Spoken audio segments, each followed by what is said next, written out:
El fenómeno oligárquico.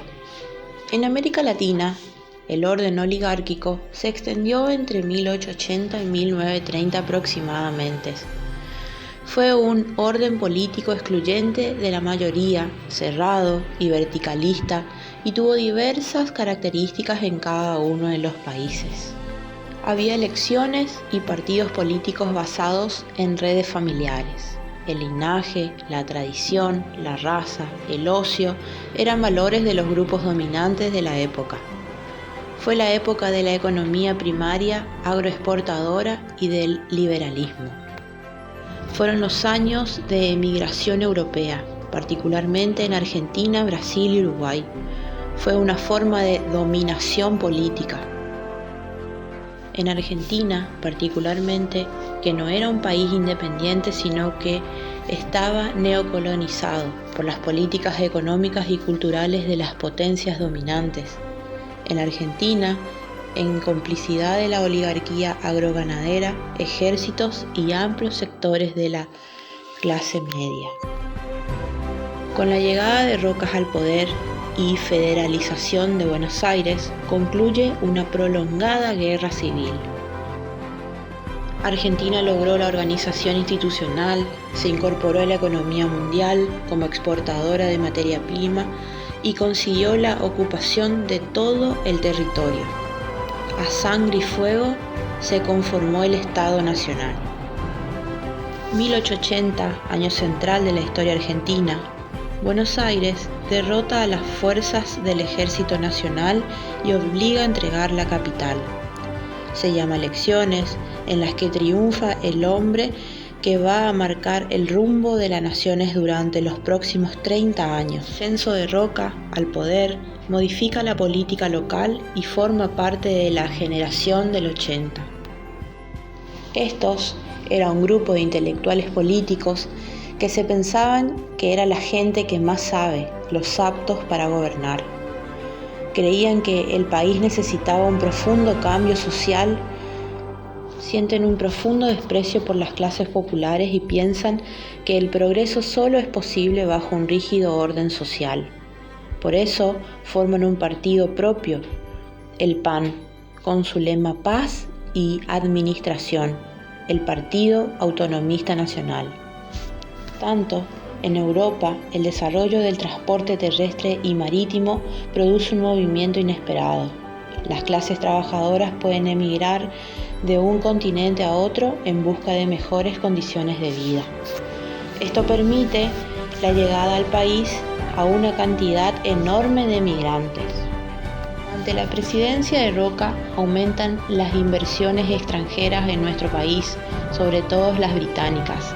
Inglaterra pone el ojo en las tierras, bancos, frigoríficos y ferrocarriles. Una de las primeras medidas de Roca fue declarar oficialmente a Buenos Aires capital de la República.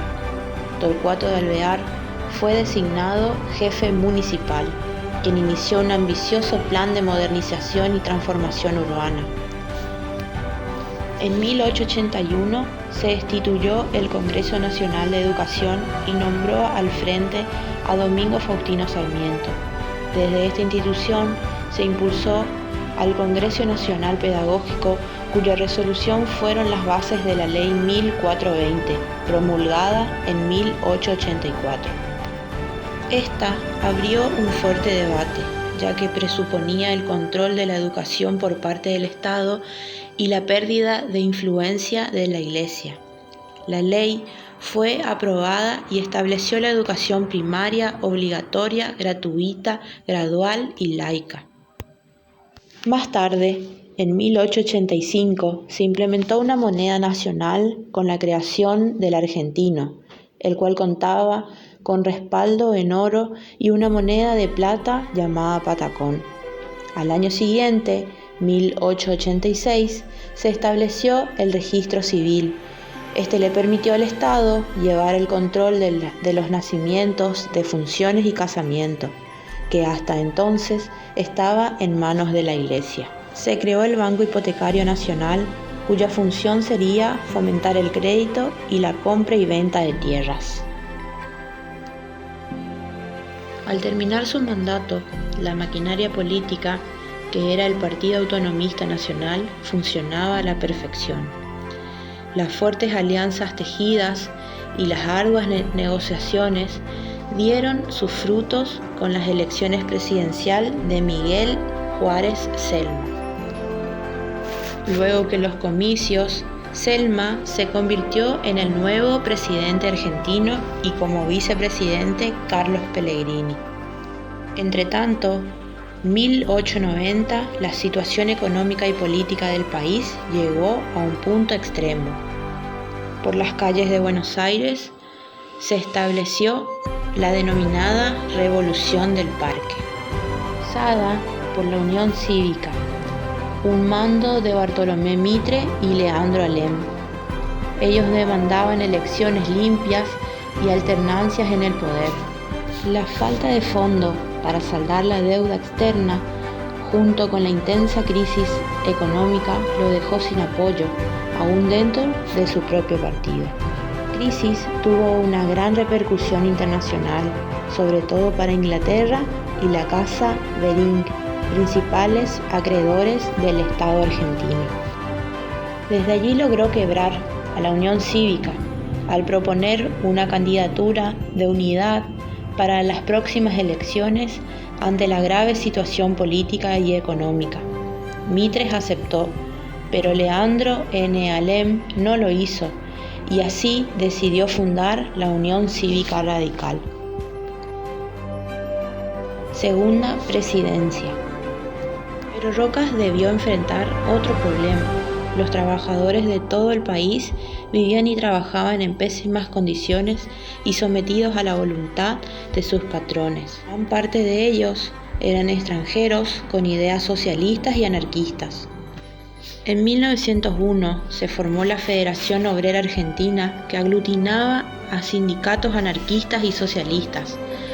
La respuesta del gobierno fue la llamada Ley de Resiliencia, sancionada en 1902, que permitía la expulsión de todo extranjero implicado en conflictos sociales y políticos. En un gesto de sumar a los grupos de la oposición, Roca intentó modificar el sistema de elecciones. Impulsó una reforma que fragmentó las jurisdicciones electorales con las ideas de dar representaciones a la minoría. Y así, la segunda presidencia de Julio Argentino había llegado a su fin. Es así como estuvo formado el régimen oligárquico y el modelo agroexportador.